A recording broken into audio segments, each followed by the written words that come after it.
Welcome to a new episode from English Plus Podcast. Today's episode is from our series Collocations Advanced, and we will talk today about metaphor. But before we do that, let me remind you that you can find the transcript of this episode in a link I will leave in the description, and you will also find a link that will take you to Patreon where you can support English Plus Podcast by becoming a patron of the show, and by doing that, you will get premium PDF practice worksheets with every single episode we create. And you will also find a link that will take you to our mailing list. You can subscribe to our mailing list and get updates every 2 weeks with selected premium PDF practice worksheets that we share with our mailing list subscribers. And now, without further ado, let's start talking about Collocations Advanced metaphor.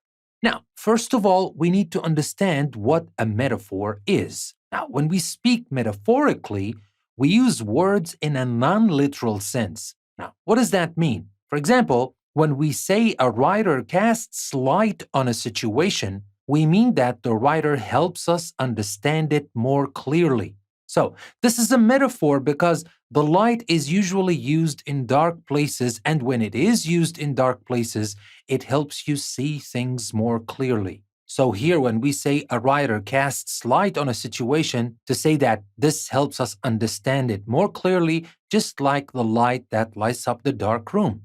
So that is a metaphor.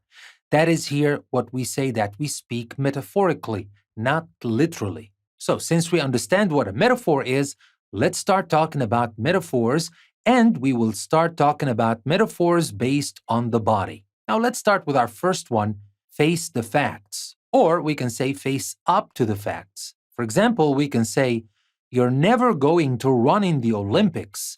It's time you faced the facts, or you faced up to the facts. But what does that mean? You face the facts. That means you accept reality. You need to accept reality. You need to face the facts, or face up to the facts. So that was our first metaphor based on the body.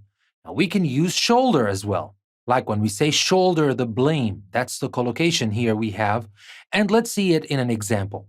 Although others were also responsible for the problem, Alice decided to shoulder the problem.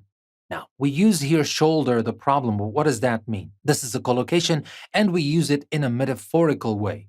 But what does it mean?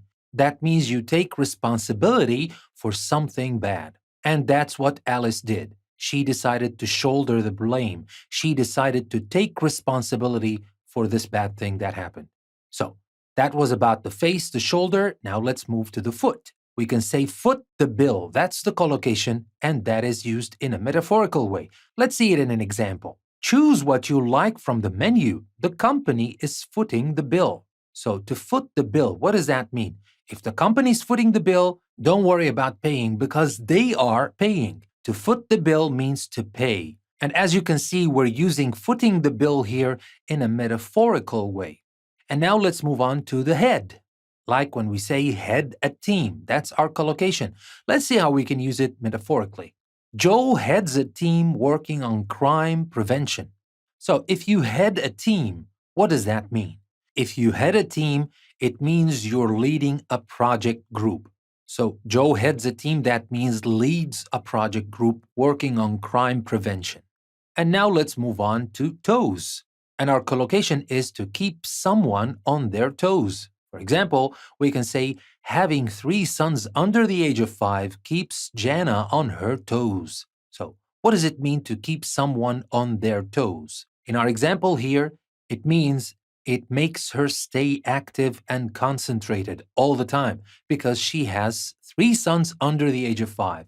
This keeps her on her toes. This makes her stay active and concentrated. And now let's move to eye. Like when we say, have an eye for, that's our collocation. How do we use it in a metaphorical way? Let's see in this example.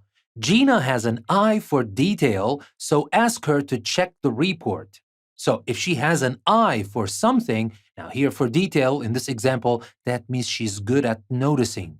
So Gina is good at noticing details. So if you want somebody to check the report, Gina is the best person because she has an eye for detail. So we talked about all these parts of the body. Now let's move to the hand. Now here we can say go hand in hand with. Let's take a look at this example. unemployment goes hand in hand with social unrest. Now, if something goes hand in hand with something, that means happens at the same time or as a result of.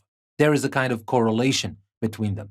So here, unemployment goes hand in hand with social unrest. That means unemployment happens at the same time or happens as a result of social unrest. So these were our metaphors that are based on the body.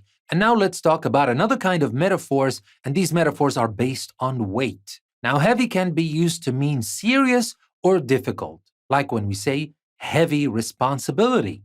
A heavy burden can be either something heavy to carry or a difficult responsibility to deal with, while a heavy book can be either one that weighs a lot or one with difficult content.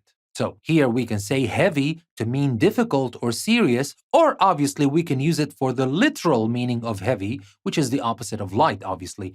But here we can use it for difficult or serious. And we can use another word that has to do with weight, and that is weighty. Weighty, like when we say weighty tome. Remember, when we used heavy with a book, we said that it could be heavy, just the weight of it, or it could be difficult. But when we use weighty, we use it to mean that the book is difficult. This is a book with difficult content. Same thing when we say weighty matters or weighty problems. Weighty means difficult and serious. And now the opposite, obviously, is light. Light is the opposite of heavy. And we can also use it metaphorically to mean carefree or lacking in seriousness. So, for example, when we say light reading, we mean reading material that is not serious. Or if you do something with a light heart, you feel carefree and happy. Now, here we also have the word slim and fat.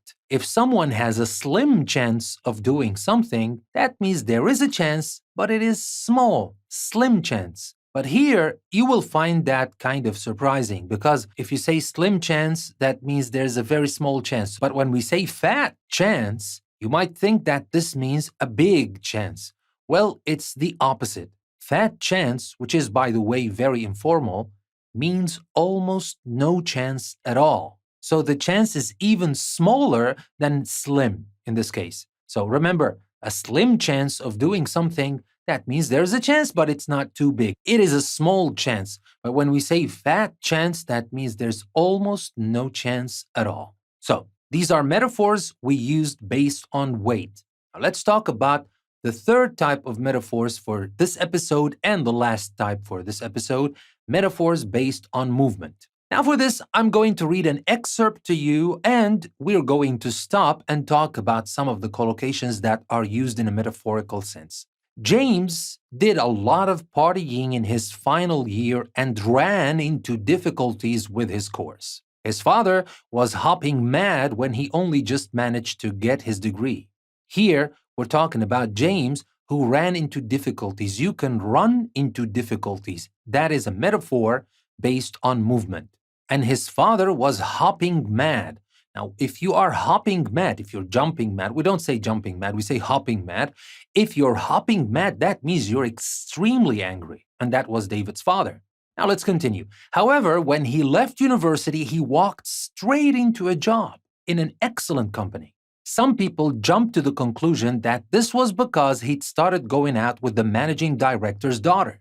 So here, you can see that we used walk straight into a job. That's also a metaphor that we use based on movement, obviously. This metaphor is based on movement. So to walk straight into a job, that means to get the job very easily. And here we also use jump when we talk about jumping to conclusions.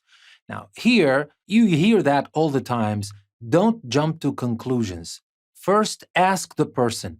Don't try to guess and figure out what happened and don't jump to conclusions before you really know what happened. But people do that all the time. They jump to conclusions. So here, the key word is jump, and that has to do with movement. But it is not used in its literal sense. It is used in its metaphorical sense. Now let's continue this last part. His mother worried that if their relationship hits the rocks, he would run into trouble at work too. So that tells us that it is true. Actually, people jump to conclusions, but that is exactly what happened because his mother was worried that if their relationship hit the rocks, if something, like in this example, a relationship, hit the rocks, that means it ends. Now, this metaphor is based on a boat being destroyed on rocks. If a boat hits the rocks, it's over, it ends.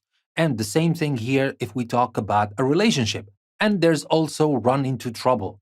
To run into trouble, that is also a metaphor based on movement. So these were all the metaphors that I wanted to share with you in this episode. I hope you learned something new. I hope you can appreciate the power of metaphor that we use in everyday language all the time. People use metaphors all the time, sometimes without even bothering to know that these are metaphors and these are not. But for English learners, that might prove to be challenging because if they try to translate these expressions literally, they will not understand what is meant actually. So that is why we had to talk about metaphors. Now, before I leave you, let me remind you that you can find the transcript of this episode in a link I will leave in the description. And you will also find 2 links, one that will take you to Patreon, where you can support English Plus Podcast and become a patron of the show.